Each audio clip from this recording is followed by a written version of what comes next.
Thank you very much, Mr. Speaker. To investigate the days that there weren't Party, party, party. That's the impression UK PM Boris Johnson's creating for opposition MPs and the public, following the latest allegations of flouting COVID lockdown rules. An email showed as many as 100 people were invited to a socially distanced drinks party in the garden of Downing Street last year, when the rest of the country were barred from mingling outside. I can understand we've lost in this country 150,230, I think is the latest figure, of our fellow citizens who've died from this disease. So I can understand that with these allegations, people will be upset and angry, which is why it's right that the Prime Minister asked for that independent investigation to be completed at pace to get to the facts behind these allegations. But it's not the first time accusations of one rule for them and one for the rest of the UK have been levelled against the government. Lindsay Jackson is from Bereaved Families for Justice, and she says her mother died when the alleged party was going on. I just had her funeral. I wasn't able to be with her when she died, wasn't able to hold her hand. I enjoyed the lovely weather that was spoken about in that email by sitting in my garden on my own and contemplating, waiting for her to die when she had COVID, waiting for her funeral, not being able to go and even pay my respects to her body. My mum was a very popular woman. There would have been hundreds of people who wanted to say goodbye to her. And there were 7 of us. Downing Street says the events are part of an ongoing independent investigation. Boris Johnson declined to say if he attended the event with his wife.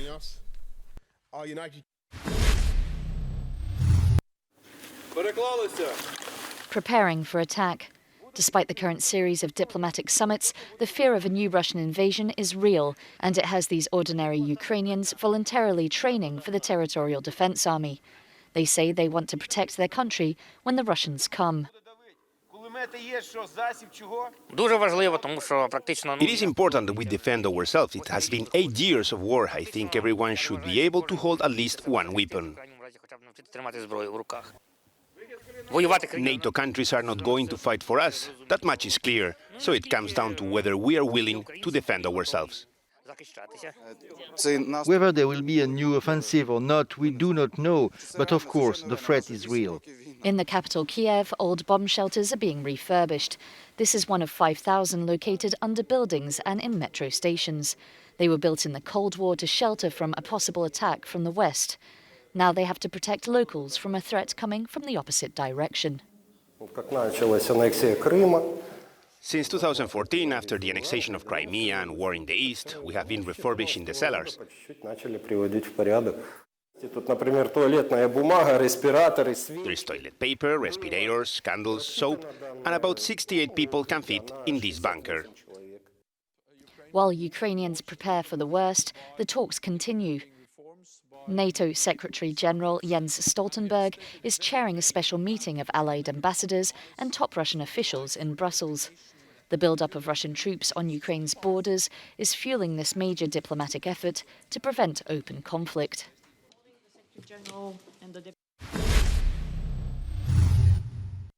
Day 2 of high-stakes diplomatic efforts aimed at trying to resolve the standoff between Russia, Ukraine and NATO takes place in Brussels today. Speaking to NATO sources, there's a high level of scepticism about the intentions of the Russian side. Huge concern that perhaps the Russian side is looking for, quote, a pretext to invade Ukraine and is just using this time. But other sources say that perhaps if there is progress, that the two sides could work on areas of cooperation. If there is momentum after today's meeting, which starts at 10 a.m, then both sides will move to a further meeting in Vienna on Friday. World #1 tennis player Novak Djokovic has admitted to breaking isolation rules after testing positive for COVID-19 in mid-December. 2 days after receiving the results, he attended an interview with a journalist saying he didn't want to let him down. In an Instagram post, the player wrote that it was an error of judgment. There has also been controversy surrounding his declaration form to enter Australia. It was initially stated that he hadn't travelled anywhere else for 14 days prior to his trip. This was later proved to be incorrect. The player wrote this off to human error, blaming his agent for submitting the form before his foreign travel. However, his participation in the Australian Open is still uncertain. Immigration Minister Alex Hawke could still cancel his visa if it's within public interest or he deems the player a threat to public safety. Djokovic's quest to play in the tournament has generated a lot of public interest and protests from fans.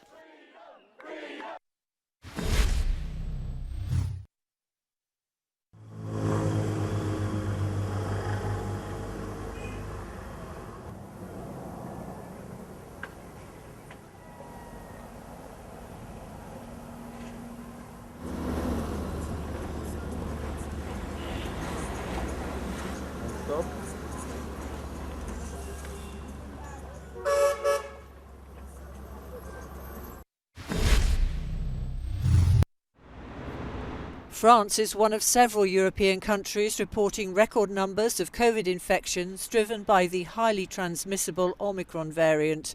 More than 360,000 cases in the last 24 hours puts it at the top of an unenviable list. The country's health minister said it was a tidal wave of infections. We have never observed such figures since the beginning of the health crisis. It's a tidal wave. The term is equal to the number of contaminations: 22,000 patients hospitalized for COVID-19, 3,900 in ICU. Italy has also reported a record number of new cases, over 220,000, more than double the figure announced the day before. Although most infections are less serious than those caused by other variants, unvaccinated people are vulnerable. Staff at Cremona Hospital in the north of the country are urging people to get a jab. The vaccine is the active tool in our possession that guarantees the least damage to health for those infected with the virus. It also guarantees fewer hospital admissions and even fewer admissions to intensive care units.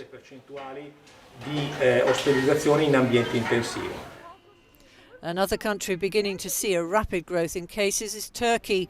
Over 74,000 new infections. 2 weeks ago, it was only 20,000. The health minister has warned that Omicron will be dominant in Turkey within the next few weeks. It's a story that most of Europe is experiencing, with the ability to cope resting on vaccine availability and take-up.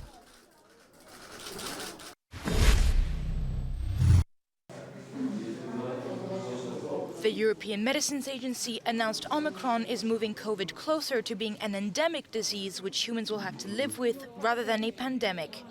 The agency also expressed doubts over the usefulness of fourth COVID shots, arguing that repeated boosters were not a sustainable strategy.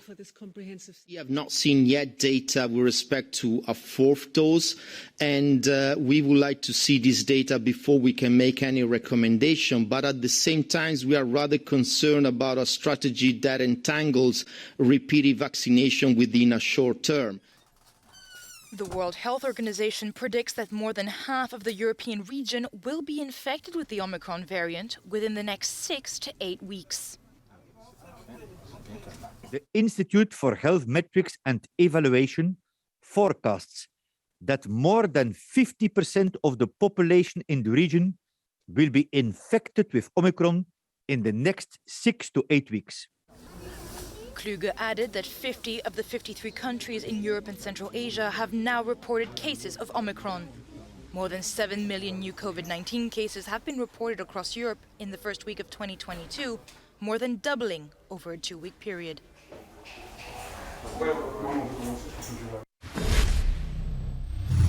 Get more on our top stories on our website, euronews.com. Time for us to take a break now on the programme. We'll be back in a few moments.